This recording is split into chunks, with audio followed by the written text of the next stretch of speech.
네. 오늘은 31과에 있어가지고 이 제7절 두 번째 재앙, 이 두 번째 재앙에 대해서 오늘은 좀 공부하겠습니다. 이 두 번째 재앙은 계시록 6장 3절에 인의 재앙으로부터 시작이 됩니다. 그래서 6장 3절에 보겠습니다. 이에 붉은 다른 말이 나오더라. 그 탄자가 허락을 받아 땅에서 화평을 제하여 버리며 서로 죽이게 하고 또 큰 칼을 받았더라. 그렇게 말씀했어요. 마태복음 24장 6절에서 7절을 볼 것 같으면 너희는 난리와 난리의 소문을 듣겠으니 그렇게 얘기를 합니다. 이것이 그 전쟁의 붉은 말을 의미합니다. 무수한 많은 전쟁을 치루었기 때문에 이제 그 붉은 말로 이렇게 이제 나타나게 되는 것이죠. 스가랴서 6장 2절에 보시기 바랍니다. 이 붉은 말, 히포스 휘로로스라고 하는데 이것은 그 피의 색깔 또는 이제 그 이 불같이 붉은 그러한 그 색채를 의미하는 그러한 말이 됩니다.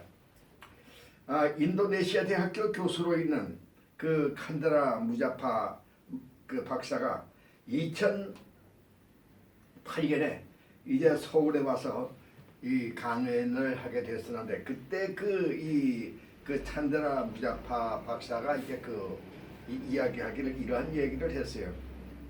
이 지금 세계는 기독교의 그 우파 보수 쪽의 그 미국 그 당시 이제 부시 대통령이기 때문에 부시 대통령과의 결합 세력인 시온주의 이스라엘 그 나라 사람들과 이 아랍의 이 회교 그 좌파 그 가격파 이 세력인 그러한 이 간의 그 전쟁을 의미하는 것이다. 그렇게 이제 그 얘기를 하면서 이것은 그 기독교 우파가 그 보수파가 예수 재림 때에 마호멧 교인들을 기독교로 개종하게 한다는 그 생각에서 이러한 그 전쟁이 일어나게 된 것이다. 이렇게 얘기를 합니다. 이 기독교 이러한 그 우파는 그 미국의 중동의 석유 장악과 그리고 이제 무기 판매를 위한 그 정책과 상호 결합이 되어서 이와 같이 이제 전쟁을 하게 되었다. 이렇게 이제 이야기를 하게 되는데 이러한 그의 주장은 마호멧 이 교인들이 저들의 그 전쟁을 저들이 어떻게 보고 있는가 하는 것을 알려주는 그러한 내용의 그 말이 되어지고 있다. 이렇게 이제 보게 되는 것입니다. 어떻든 저들에게 있어가지고 그 마호멧 교도들에 있어가지고서는 이 기독교 그 우파가 이 마호멧 이제 교도들을 예수님의 그 재림 전에 이 개종시켜야 된다고 하는 그런 생각에서 나온 것이다. 이렇게 이제 얘기한다는 게 이게 가장 주의해서 봐야 할 그러한 것이 되어진다. 이렇게 보게 되겠습니다. 그 다음에 우리가 땅에서 화평을 제한다. 여기서 그렇게 말씀했는데 여기서 그 화평이라고 하는 것은 사람과 사람 간의 화평뿐만 아니라 이제 사람과 하나님과의 그 화평 을 제하여 버리기 위해서 이제 이와 같이 이제 전쟁을 일으키는 것이다. 그 주님은 그 화평의 복음을 가지고 초림에 오셨습니다. 화평케 하는 자는 복이 있다고 마태복음 5장 9절에 그렇게 말씀하셨죠. 근데 붉은 말을 탄 자는 화평의 복음을 방해하고 가는 곳마다 분쟁을 일으키기 위해서 이제 이렇게 전쟁을 일으키는 것입니다. 2차 대전 이후에 한국 전쟁, 월남 전쟁, 아랍 전쟁, 아프리카 이제 이 시리아 전쟁 이러한 모든 현대 모든 전쟁은 화평의 복음을 제하여 버리려는 자들에 의하여 이제 자행되고 있는 그러한 전쟁이다. 이렇게 우리가 보게 됩니다. 그 다음에 여기서 서로 죽이고 하고 그렇게 말씀했는데 그리스도의 그 사역인 서로 사랑하라고 하시는 그 말씀에 도전하는 것입니다. 그래서 여기서 죽이게 하고 여기서 흡파조라고 그러는데 이 용어는 전쟁에서 일반적인 사람들을 살상하는 것을 의미하지 아니합니다. 성도를 살상하는 데 사용되는 그런 용어가 되고 있는 것이죠.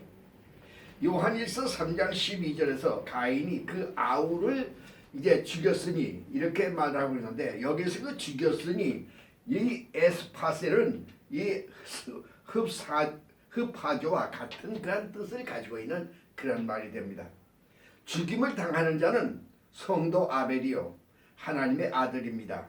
악인들이 하나님의 자녀를 죽이는 것을 의미하는 것입니다.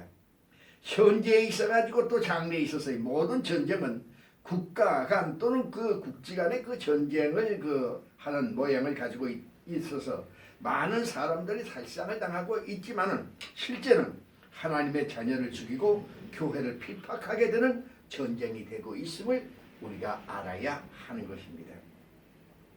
여기서 그 큰 칼을 받고 그렇게 얘기를 하시오. 큰 칼은 구약 제사 때의 제물을 이제 쪼개는 데 사용되는 그러한 그 칼이었어요.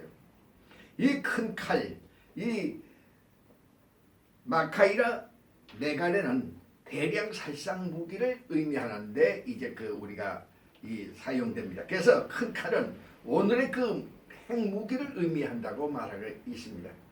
1차 세계대전은 약 2천만 명이 사망했고 2차 세계대전에서는 약 5천만 명이 사망했는데 앞으로 있어가지고 예상대로 3차 세계대전에 있어가지고 약 4억 명이 사망하게 될 것으로 학자들은 그렇게 예상하고 있음을 보게 됩니다.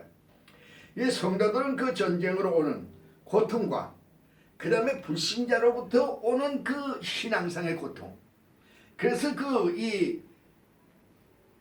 이중의 고통을 이 성도들은 이제 당하게 됨을 우리가 알아야 됩니다. 마지막 이 땅의 그 전쟁은 아마게돈 전쟁인데 이제 이 성도들은 휴거를 당함으로 하늘에 이제 들림을 받아 올라가는 것 때문에 이 고통은 면하게 될 것을 우리가 이제 감사해야 할 것입니다. 여기서 그 탄자가 허락을 받아 그렇게 말했어요. 모든 전쟁은 하나님의 주권적 섭리하에 있음을 의미하는 말씀입니다. 사탄의 무제한적인 그런 난동이 아니고 하나님의 이 주권적인 섭리 아래서만이 이제 일어날 수 있는 그런 전쟁. 그래서 우리가 이 욥의 환난에서 볼 수가 있는데 이 욥에게 여러 가지 고통을 사탄이 주고 있지만 그러한 모든 고통은 하나님의 제한적인 그러한 그 관계 속에서 저들이 이제 고통을 줄 수 있는 것임을 우리가 보게 됩니다. 그러므로 이러한 사실은 성도에게 위로가 된다고 이렇게 보여지는 것입니다. 사탄은 전쟁을 통하여 교회를 진멸하려고 하지만은 교회는 더욱 승리하는 것을 우리는 알아야 됩니다. 한국의 6.25 전쟁은 이 땅의 많은 교인들과 교육자들과 교인들이 공산주의자들에 의하여 핍박을 당하고 순교를 당했지만 한국 교회는 더욱 부흥하게 되었음을 우리가 알아야 됩니다. 예수님의 승천 이후에 있어가지고서의 우리 기독교의 그 선교를 우리가 볼 것 같으면 로마의 그 디도 장군에 의하여 주 70년 예루살렘이 파괴됐습니다. 그러나 그로 인해서 복음이 유다와 사마리아와 그 사방으로 이제 왕성하게 그 복음이 전하여지게 됐던 것을 우리가 알게 되는 것이죠. 로마가 교회를 핍박했습니다. 그러나 주 370년에 기독교는 로마의 국교가 되었습니다. 이 주 476년 반달죽에 의하여 로마는 멸망당했지만은 그러나 교회는 유럽 전역에 복음이 전파되는 그러한 계기를 마련했던 것입니다. 청일 전쟁을 통해서 천국은 망했습니다. 그러나 중국과 만주에 복음이 전하여지는 이제 또 한국에도 복음이 전해지는 그러한 길이 열렸음을 우리가 알게 되는 것이죠. 한국 전쟁으로 많은 한국인들이 희생되었지만 교회와 복음은 더 왕성하게 부흥되었음을 우리는 알게 됩니다. 붉은 말탄자가 큰 칼을 받아가지고 있으나 하나님의 주권과 섭리 아래에서 사용되기 때문에 성도들은 전쟁을 두려워하지 말고 더욱 확실한 믿음을 가지고 땅끝까지 말씀의 복음을 전파해야 할 것입니다. 이 성도는 핵전쟁이나 아마겟돈 전쟁을 두려워할 것이 없습니다.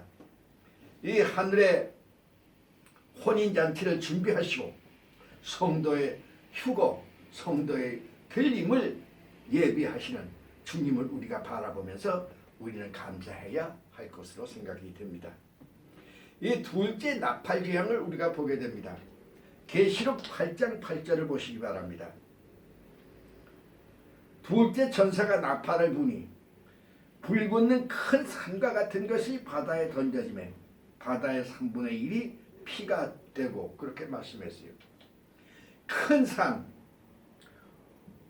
오로스 메가라고 한 것은 문자적으로 산을 의미하는 것이 아닙니다. 이 하나님을 대적하는 나라 바벨론을 이제 의미하게 되는 거죠. 이 교회를 핍박하는 나라들을 이제 멸망하는 것을 말하고 있는 것입니다. 고대 애굽이나 바벨론이라든가 로마가 다 멸망했습니다. 오늘의 공산주의 나라들이 멸망하여 자본주의화되고 있음을 우리는 이제 보게 되는 것이죠. 마호메트의 나라들이 폐허가 되고 있음을 우리는 이제 보게 되는 것입니다. 땅끝까지 복음이 전파되는 과정에서 소련과 그 위성국들은 북방군 세력을 형성하게 되고, 또 이제 중공이 동남아시아를 위주로 한 동방군이 이제 세력을 형성하게 되고, 유럽 공동체의 미주와 극동 지역과 호주, 동남아시아를 연합되는 남북은 세력이 이제 형성되는, 그래서 세계는 여러 국지적인 전쟁을 통해서 제3파의 세력으로 이제 이 재편되려 갈 것으로 이렇게 이제 보여지는 것입니다. 그리하여 마지막 세계 3차 대전과 아마게돈 전쟁으로 나아가 지구의 종말과 주님의 재림의 모습을 장차 보게 될 것을 우리가 알게 되는 것이죠. 여기서 이 바다라고 하는 것은 날라산이라고 하는데, 이 바다라고 하는 것은 적그리스도가 지배하는 세력권을 의미하게 됩니다. 17장 15절에 음녀가 안전 물은 백성과 무리의 열국과 방언들이다, 이렇게 말씀하고 있습니다. 음녀의 그 유혹에 넘어가 그 지배를 받는 나라들을 의미합니다. 이들은 남북은 연합 세력으로 오늘에 있어가지고 G10개국, 소련을 제외한 그 10개국을 중심으로 형성된 이 나라를 의미하는 것이죠. 여기서 그 7머리가 나오는데, 7머리는 옛 로마 제국의 이 지역을 중심으로 한 이제 유럽과 그리고 아시아와 아프리카를 지배하던 옛날에 있어가지고 제국 세력들과, 그리고 이 지역의 그리고 그 열불이라고 하는 것은 미주와 아시아, 아프리카 여러 나라를 형성하는 남부 세력권을 의미하는 그러한 이야기가 되겠습니다. 우리가 그 음녀는 또 바벨론을 의미하는데, 이 바벨론은 부와 사치와 도덕적으로 타락되어진 도시를 의미합니다. 가증한 것들의 어미를 의미하는 것이죠. 이 교회를 이제 핍박하는 자들을 의미합니다. 이 중세 로마 가톨릭이 개인적으로 성경을 번역하고 이를 가르치며 신앙이 좋은 많은 경건한 성도들을 마녀로 몰아서 저들을 이제 비참하게 이제 죽이게 되었습니다. 이와 같이 적그리스도는 이 땅에서 올라온 짐승인 거짓 선지자를 이 차문에 따라서 참 진리와 교회를 핍박하고 이제 이 순교를 하도록 그렇게 하게 만듭니다. 적그리스도는 그의 그 지배권을 확정하기 위해서 이 국지 전쟁을 계속 전개하게 될 것입니다. 이로 인하여 바다의 3분의 1이 피가 되고, 바다 가운데 생명을 가진 피조물 3분의 1이 죽고, 배들의 3분의 1이 깨어지게 됩니다. 이 두 번째 대접 재앙을 볼 때 본전은 이중적인 의미를 가지고 있다고 생각합니다. 그래서 문자적으로 해석할 수도 있지만은 바다는 이방 나라를 의미하기도 하기 때문에 이 지구상의 여러 지역에 이제 핵과 같은 강력한 그 살상 무기로 많은 사람들이 죽게 되고, 또 이제 죽게 되는 그런 현상을 의미한다고 할 수가 있겠습니다. 적그리스도의 그 권력하에서 많은 나라들의 이 사람과 또 생물들이 죽게 됩니다. 배는 산업을 의미하기도 하고 또 도시를 의미하기도 합니다. 많은 지역에서 이제 산업 도시들이 파괴되고 도시와 또 문화가 파괴됨을 의미하고 있다고도 우리가 보게 되는 것입니다. 이 3분의 1이라고 하는 표현은 제한적인 표현임을 이제 우리가 알아야 합니다. 마지막 심판이 이제 남아있음을 의미합니다. 이 멸망하는 생물은 바다 속의 생물도 포함되게 됩니다. 인간들의 죄는 모든 생물들에게까지 그 영향을 미치는 것을 알아야 됩니다. 그것은 인간들은 모든 생물의 대표권을 가지고 있기 때문에 그러한 것입니다. 이 피는 육체적인 그 피를 의미할 뿐만 아니라 피는 생명을 의미하여 부족 또는 나라들을 의미하기도 합니다. 그러므로 3분의 1이란 많은 나라들이 망하거나 분산되어 소멸되는 것을 의미합니다. 그리고 이들 나라들은 절대적으로 지배하는 강력한 연합 세력들에 의하여 세계가 남부, 북부, 동부, 삼부군으로 이제 확실히 분할되기까지 그러한 국지전이 계속될 것을 우리가 예시하고 있는 것으로 우리가 보게 되는 것입니다. 둘째 대접 재앙입니다. 이 계시록 16장 3절을 보겠습니다. 바다가 곧 죽은 자의 피같이 되니 바다 가운데 모든 생물들이 죽더라. 그렇게 말씀했습니다. 둘째 대접 재앙은 모세 때 애굽에 내린 첫 재앙과 둘째 나팔 재앙과 흡사합니다. 즉 바다의 이 물이 피로 변하고 모든 바다 생물이 죽게 된다고 했는데 둘째 나팔 재앙에 있어서는 바다 피조물의 3분의 1이 죽는 것이지만 여기서는 모든 바다 생물들이 다 죽는 것으로 이와 같이 되어 있습니다. 마지막 때의 전쟁과 공해로 모든 물속의 고기들이 전멸되어지는 것을 우리가 보게 되는 것입니다. 항상 생명에 있어서 구원의 상징이 되어 있던 피가 지금은 정죄의 상징이 되어지고 있습니다. 생명이신 그리스도의 피에서 주어지는 구원을 거부하는 사람들이 지금 사망의 상징이 되는 피에 의하여 정죄함을 받고 있는 것을 우리가 알게 되어지는 것입니다. 그 다음에 제8절에 세 번째 재앙을 우리가 보겠습니다. 세 번째 재앙에 있어서 첫째, 셋째 인의 재앙입니다. 계시록 6장 5절을 보겠습니다. 셋째 인을 떼실 때 내가 들으니 셋째 생물이 말하되 오라 하기로 내가 보니 검은 말이 나오는데 그 탄자가 손에 저울을 가졌더라. 그렇게 얘기를 했어요. 검은 빛은 흉년을 의미합니다. 이 검다는 것은 메라스는 슬픔과 애곡과 황폐와 기근을 의미하는 것입니다. 전쟁이 있은 그 후에 흉년이 따라오게 되어지는 것입니다. 땅이 황폐되어 농사를 할 수가 없기 때문에 그렇습니다. 여기 흉년 멜라스는 검다는 뜻입니다. 이것도. 그래서 이제 이 기근을 가져오는 슬픔과 고통을 의미하는 말이 되고 있습니다. 지금도 아프리카와 중동에 있어서 전쟁으로 기근에 고통을 당하는 많은 백성들을 우리가 이제 보게 되는 것이죠. 손에 저울을 가졌다고 하는 것은 식량을 저울로 달아서 매매하게 되는 것을 의미하여 이제 극한 흉년을 의미하게 되는 것입니다. 계시록 6장 6절에 한 데나리온의 밀 한 대요 한 데나리온의 돌이 석 대도라 이렇게 말을 했어요. 이 한 데나리온은 노동자의 하루 품삯입니다. 한 대는 이 코이니케스는 건강한 남자의 하루 식량을 나타내는 것입니다. 그래서 본문의 그 가격은 당시 보통 시세의 약 16배가 되는 가격으로 심각한 기근 상태를 의미하고 있음을 우리가 이제 보게 되는 것입니다. 왜 하나님은 이러한 자들을 징계를 하시는 것인가? 우리가 이 사람들의 배신과 교만 때문에 그렇습니다.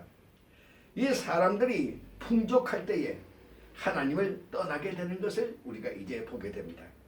이 소돔과 고모라 성은 아주 풍족한 그러한 도시였어요. 그러나 그들은 도덕적으로 범죄가 심했고 또 저들은 이제 동성애로 저들은 이제 심한 그러한 도덕적 문제가 있어 하나님께서는 저들을 불로 멸망시키는 것을 우리가 보는 것입니다. 또 우리가 누가복음 12장 16절에 우리 이해해서 우리가 볼 것 같으면은 이제 밭과 이 논의 소출이 아주 풍부해서 아주 잘 사는 그 부자가 술과 방탕함으로 인해서 멸망의 길에 가는 것을 우리가 보게 됩니다. 또 우리가 사무엘상 25장에서 털을 깎던 나발이 이리 많은 양을 키우고 저가 참으로 큰 부자인데 그 당시에 이상하게 어렵고 힘들고 가난하게 그러한 그 고통 속에서 살고 있는 다윗을 돕지 않고 인색한 그의 그 생활이 결국 저로 하여금 멸망케 한 것을 우리가 보게 되는 것이죠. 실제 돈 많은 사람들이 인색한 것을 우리가 보게 되는 것입니다. 우리가 이 길거리에서 우리가 구세군에서 종을 흔드는 그런 그 자선 낭비를 봐도 이제 그 큰 부자들보다도 길거리를 지나가는 소시민들이 많이 그 도움을 주는 그런 것을 우리가 이제 보게 되는 것이죠.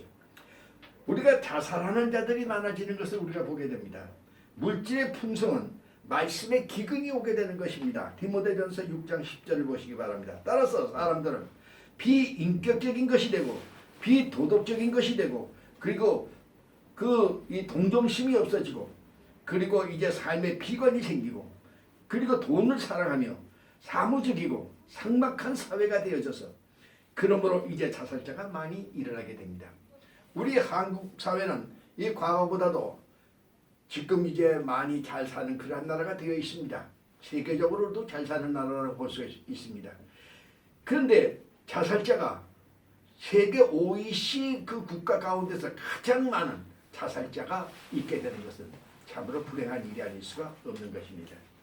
이 소망이 없는 삶 때문입니다.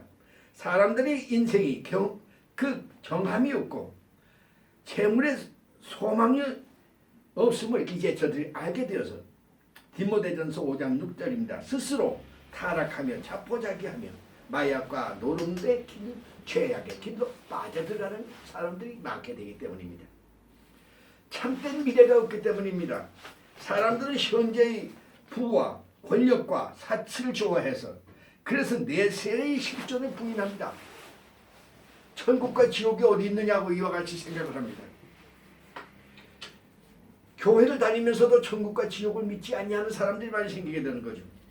현실주의자들이 되어지는 것입니다.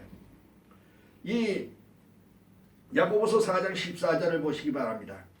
그러므로 이 하나님의 그 분노와 징계를 저들이 받을 수밖에 없게 됨을 우리가 알아야 되는 것입니다.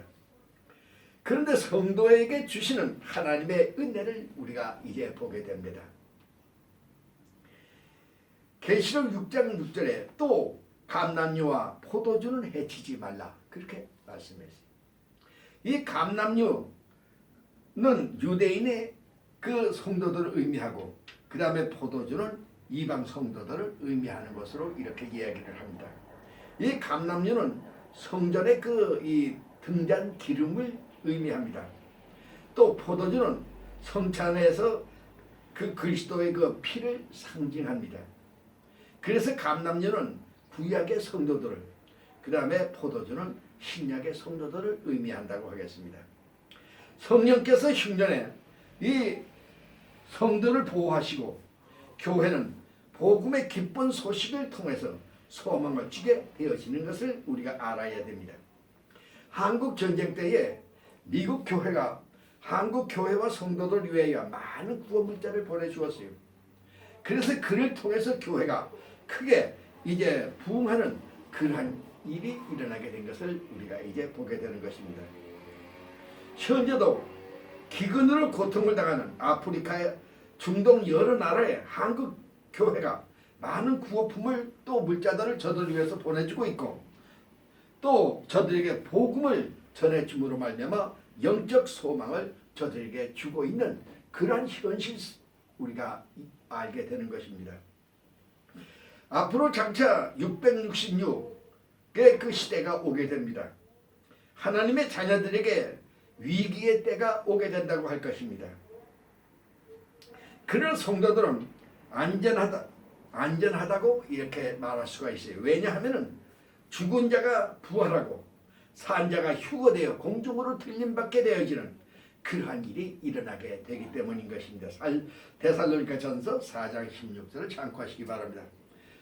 그러므로 우리 성도들은 소망 속에서 주님의 그 예비하시고 준비하신 그 하늘 잔치에 우리가 이제 휴거되어 참여하게 될 것을 그 소망 속에서 믿음을 지키며 끝까지 살아가시는, 그래서 이 그 어려운 이러한 앞으로의 그 이 말세의 그 복음 시대를 이겨나가시는 여러분 되시기를 주의 이름으로 축원하는 것입니다.